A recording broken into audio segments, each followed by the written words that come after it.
நான் 2 வருஷமா யூடியூப்ல வீடியோ போடல. இப்போ நான் வீடியோ போட்டா ஓடுமா? அப்படின்னு சொல்லிட்டு நம்மளோட சப்ஸ்கிரைபர் ஒருத்தவங்க கேட்டிருக்காங்க. இதே மாரி கமெண்ட்ஸ் வந்துட்டு நமக்கு நெறையவே வரும். அக்கா நான் யூடியூப் சேனல் ஸ்டார்ட் பண்ணி கொஞ்ச நாள் வீடியோ போட்டேன். அதுக்கப்புறம் ரொம்ப நாள் கேப் விட்டுட்டேன். இப்போ நான் திரும்பி அதே சேனல்ல வீடியோ போடலாமா? போட்டா ஓடுமா? அப்படின்னு சொல்லிட்டு நெறைய பேர் கேட்குறீங்க. ஸோ யூடியூப்ல நம்ம திரும்ப திரும்ப சொல்ற ஒரே விஷயம் என்ன அப்படின்னு சொல்லிட்டு பார்த்தீங்கன்னா, நீங்க வந்துட்டு கன்சிஸ்டன்சியை மெயின்டைன் பண்ணணும். அதாவது யூடியூப் வீடியோல வந்துட்டு கண்டினியூவா அப்லோட் பண்ணணும். கண்டினியூவா மீன்ஸ் நீங்க டெய்லி வீடியோ அப்லோட் பண்ணணும். 2 நாளைக்கு ஒருக்க வீடியோ அப்லோட் பண்ணணும் அப்படிங்கிறது இல்ல. இப்போ நீங்க 1 வீக்ல வந்துட்டு சேனல் ஸ்டார்ட் பண்றப்ப 2 வீடியோ போட ஆரம்பிக்கிறீங்கன்னா, அது மாதிரி அடுத்த வீக் 2 வீடியோ. அந்த மாதிரி ஓரளவுக்காவது சேனலை வந்துட்டு ஒரு கேப் விடாம நீங்க அப்லோட் பண்ணிட்டு வந்தீங்கன்னா தான் அந்த கன்சிஸ்டன்சி மெயின் ஆகும். எதுக்கு கன்சிஸ்டன்சி மெயின்டைன் ஆகணும் அப்படின்னு சொல்றோம் அப்படின்னு பாத்தீங்கன்னா, கன்சிஸ்டன்சி நீங்க மெயின்டைன் ஆகும்போது தான் யூடியூப் வந்துட்டு உங்க சேனலை உங்க வீடியோஸ் வந்துட்டு ரெக்கமெண்ட் பண்ணும்.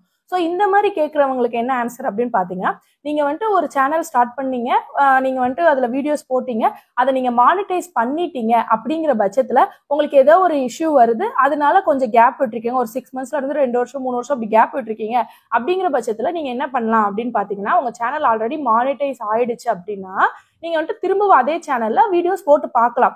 பிகாஸ் நீங்க மானிட்டைஸ் ஆகுற அளவுக்கு அந்த சேனலை மெயின்டைன் பண்ணி வச்சிருக்கீங்க, கண்டென்ட்லாம் ஓரளவுக்கு நல்லா போட்டிருந்தீங்கன்னா தான் உங்களுக்கு அந்த க்ரோத் கிடைச்சிருக்கும். ஸோ அதை உடனே விட்டுட்டு வராம அதே மாதிரி இன்ட்ரெஸ்டிங் கண்டென்ட் வந்துட்டு திரும்பி நீங்க போட்டு அது வியூஸ் செக் பண்ணி பார்க்கலாம். ஒரு 5-6 வீடியோ போட்டு நீங்க வியூஸ் செக் பண்ணி பார்க்கலாம். கொஞ்சம் ரெக்கமெண்டேஷன் போகுது, நல்லா தான் வீடியோஸ் வந்துட்டு ஓட ஆரம்பிக்குது அப்படின்னா அந்த சேனல் நீங்க தாராளமா கண்டினியூ பண்ணலாம். இதே இதுல நீங்க சேனல் ஸ்டார்ட் பண்ணீங்க, ஒரு 2-3 வீடியோஸ் தான் போட்டிருப்பீங்க, உங்களுக்கு 30-40 சப்ஸ்கிரைபர் தான் இருப்பாங்க, அந்த அளவுக்கு growth இல்ல, நான் இடையில கேப் விட்டுட்டேன் அப்படின்னு நினைச்சீங்கன்னா யோசிக்காம வந்துட்டு நீங்க நியூவா சேனல் ஸ்டார்ட் பண்ணுங்க. இப்ப இன்ஸ்டாகிராம் பொறுத்தளவும் சரி, யூடியூப் பொறுத்தளவும் சரி, அப்கமிங் அதாவது இப்ப வந்துட்டு இருக்காங்களே ரீசெண்டா அவங்கள வந்துட்டு நல்லாவே growth கொண்டு வர்றாங்க. ஸோ நீங்க வந்துட்டு முன்னாடி எந்த எஃபர்ட்டுமே போடல, ஆனா சும்மா பேருக்கு சேனல் ஸ்டார்ட் பண்ணேன், என்கிட்ட ஒரு 500 சப்ஸ்கிரைபர் இருப்பாங்க, ஆனா வியூஸ் வாட்சவர்ஸ்லாம் அந்த அளவுக்கு இல்லைன்னு நினைச்சீங்கன்னா தாராளமா நீங்க வந்துட்டு உங்க சேனல் அந்த சேனலை டெலீட் பண்ணிட்டு நியூவா ஒரு சேனல் ஸ்டார்ட் பண்ணி இதை வந்துட்டு கன்சிஸ்டன்டா மெயின்டைன் பண்ணுங்க. அதே மாதிரி கேப் விட்டுறாம தொடர்ந்து வீடியோ போடுறதோ, ஒரு ஆடியோ குவாலிட்டியா போடுறதோ, வீடியோ குவாலிட்டியா போடுறதோ அது மாதிரி போட்டு நீங்க வந்துட்டு ரன் பண்ணுங்க. கட்டாயம் வந்துட்டு உங்களுக்கு பெனிஃபிட் இருக்கும்.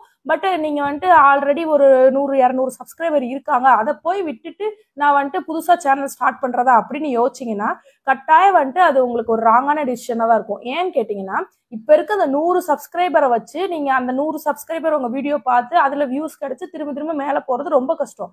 இதே நீங்க வந்துட்டு உங்க பிளாட்ஃபார்மை நியூவா எடுத்துட்டு போய் ஒருத்தவங்க முன்னாடி வைக்கிறப்போ ஈஸியாவே அந்த 100 சப்ஸ்கிரைபரை தாண்டி வந்துடலாம். நான் ஜஸ்ட் 100-200ன்னு சொல்றது எல்லாமே ஒரு எக்ஸாம்பிளுக்கு தான் சொல்றேன். ஸோ நீங்க வந்துட்டு growth அந்த அளவுக்கு இல்ல சேனல்ல, நான் ரொம்ப கேப் விட்டுட்டேன் அப்படின்னா தாராளமா நீங்க நியூ சேனல் ஸ்டார்ட் பண்ணிருங்க. இதே நான் மானிட்டைஸ் பண்ணிட்டேன்க்கா, எனக்கு வியூஸ் எல்லாம் அப்போ ஓரளவுக்கு கரெக்டா தான் போயிட்டு இருந்துச்சு, எனக்கு வியூ இது சப்ஸ்கிரைபர்லாம் கொஞ்சம் என் கூட இன்ட்ராக்ட்ல இருந்தாங்க, லைக் பண்றது கமெண்ட் பண்றது எல்லாம் அப்படின்னு யோசிச்சீங்கன்னா நீங்க தாராளமா உங்களோட வீடியோவை போட்டு செக் பண்ணலாம். செக் பண்றது மீன்ஸ் ஒரு 4-5 வீடியோ நீங்க ஏற்கனவே போட்ட மாதிரி இன்ட்ரெஸ்டிங்கா போட்டுட்டு அதுல வியூஸ் கொஞ்சம் கொஞ்சமா இன்க்ரீஸ் ஆகுறத பாத்தீங்கன்னா நீங்க அந்த சேனல்லே கண்டினியூ பண்ணலாம். அதுல ஒண்ணுமே தப்பு இல்லை. ஸோ இதுல 2 விஷயம் நான் சொல்லியிருக்கேன்.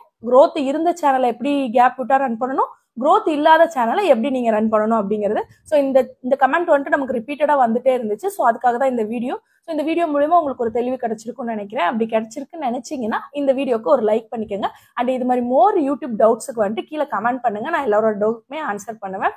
நெக்ஸ்ட் ஒரு வீடியோவில் பார்க்கலாம். தேங்க்ஸ் ஃபார் வாட்சிங். தேங்க்யூ.